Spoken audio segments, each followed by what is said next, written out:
जैसा कि हमने पहले चैप्टर्स में पढ़ा है कि 1857 के रिवोल्ट के बहुत सारे रीजंस थे, बहुत सारे कारण थे 1857 के रिवोल्ट के। उसमें से एक कारण हमने पढ़ा था कि नवाब्स पावर वॉज डिक्लाइनिंग, नवाबों की सत्ता कम हो रही थी, है ना। आपने ये पढ़ा था कि नवाबों की सत्ता कम होती जा रही थी, तो उनको लगा कि अब हमारी सत्ता तो ख़त्म हो ही रही है, तो इसको बचाने का एक आखिरी उनका प्रयास था कि वो किसी तरह अपनी सत्ता को बचा पाए। तो इसके लिए उन्होंने रिवोल्ट में पार्टिसिपेट किया, 1857 के रिवोल्ट में पार्टिसिपेट किया। ठीक है। अब दूसरा कारण आता है पीजेंट्स एंड सिपॉइज। पीजेंट्स का मतलब किसान और सिपॉइज का मतलब सिपाही। अब नाम से पीजेंट्स जो होते हैं मीन्स किसान जो होते हैं, तो जब किसानों की बात आती है तो उसका मतलब हम गांव की बात कर रहे हैं, कंट्री साइड। अब जो पीजेंट्स थे वो 1857 के रिवोल्ट में पार्टिसिपेट करने के लिए क्यों मोटिवेटेड हुए, क्यों प्रेरित हुए कि उनको 1857 के रिवोल्ट में पार्टिसिपेट करना है, उनके साथ ऐसा क्या हुआ। तो जो पीजेंट्स एंड जमींदार शोड रिसेंटमेंट, वो खुश क्यों नहीं थे, उनके साथ ऐसा क्या हो रहा था कि वो खुश नहीं थे, दे वर नॉट हैप्पी। तो उसका पहला कारण था हाई टैक्सेस, भारी भरकम लगाम, यानी जो किसान थे उनके ऊपर बहुत ज़्यादा टैक्स, बहुत हैवी टैक्स लगाया जाता था। मतलब टैक्स तो हैवी था ही था, साथ में जो टैक्स कलेक्शन का मेथड था दैट वाज रिजिड। रिजिड मतलब तो बहुत सख्त तरीका था।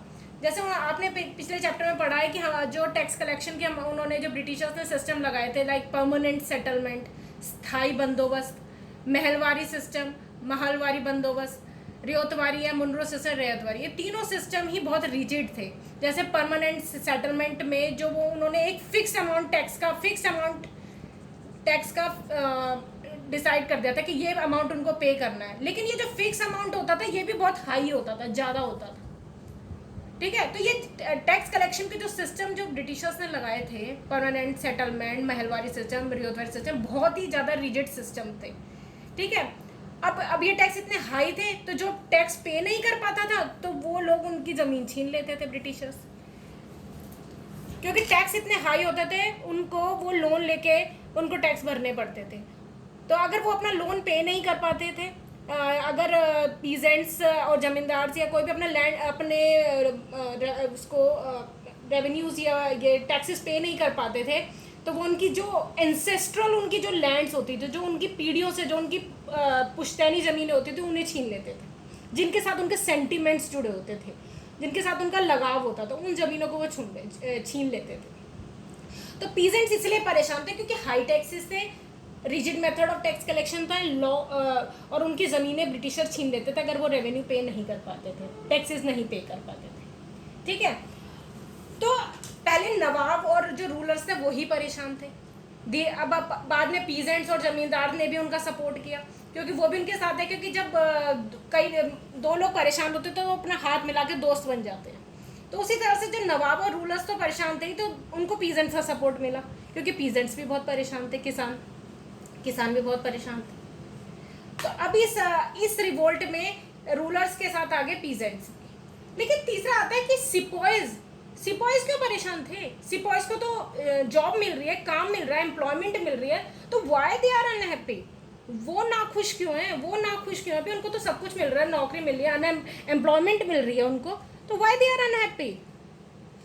तो reasons are they are getting the pay, उनको पैसे मिल रहे हैं, मतलब काम कर रहे हैं, लेकिन उनको पैसे ठीक से नहीं दे रहे हैं। उनके जो पे जो है, उनके जो वेतन है, जो उनको पे के अलावा जो अलाउंसेस मिलते थे, और जो कंडीशन मेन है, कंडीशन ऑफ सर्विसेज, इसकी वजह से वो खुश नहीं थे। जैसे उनके कई कंडीशंस उन पे, जैसे न्यू रूल्स लगाए गए, नए कानून आए, जो नए कानून उन्होंने लगाए, जो उन्होंने कंडीशंस लगाए, तो वो उनकी जो रिलीजियस सेंसिबिलिटीज थे उनको अफेक्ट करते थे, धार्मिक भावनाओं को हर्ट करते थे, उनकी जो आस्था थी धर्म में, उसको वो हिट करते थे, है ना, उसको ठेस पहुंचाते थे।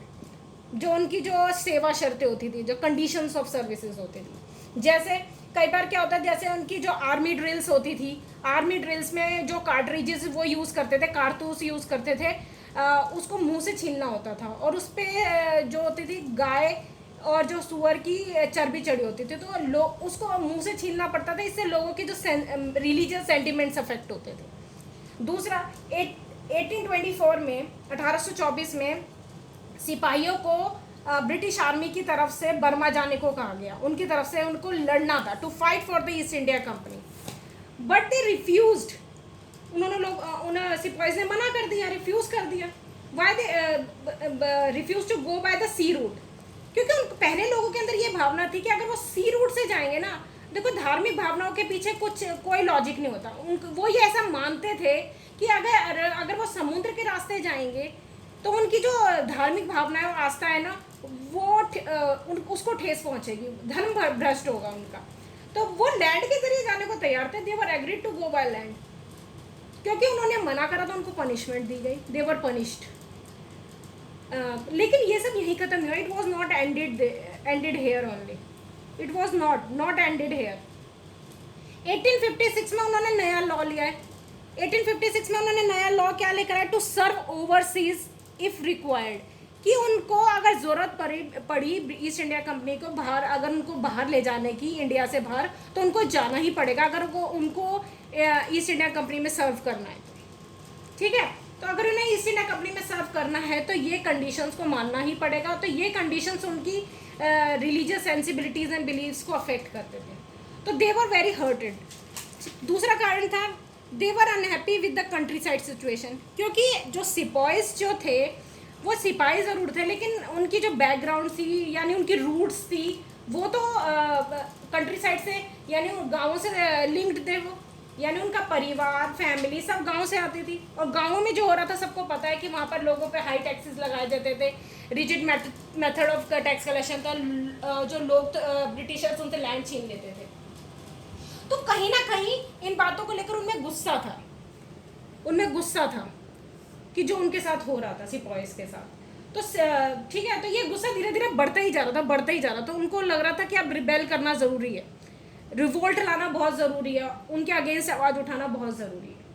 तो सिपाहीज जो थे वो तो लॉयल थे, पर कंपनी उनके सेंटिमेंट्स को अफेक्ट करती थी, उनके ऐसे लॉज लेकर आते जिससे उनके सेंटिमेंट्स अफेक्ट होते थे। तो this led to the 1857 revolt. This motivated them to participate in the 1857 revolt. Okay, now in next lecture we will discuss on the responses to reforms, क्योंकि ब्रिटिशर्स जो थे ना वो इंडियन सोसाइटी में बहुत सारे रिफॉर्म्स लाना चाहते थे। तो उस रिफॉर्म्स को किस हद तक लोग एक्सेप्ट करना चाहते थे, तो किस हद तक वो हमारे देश के लिए अच्छे थे। Thank you.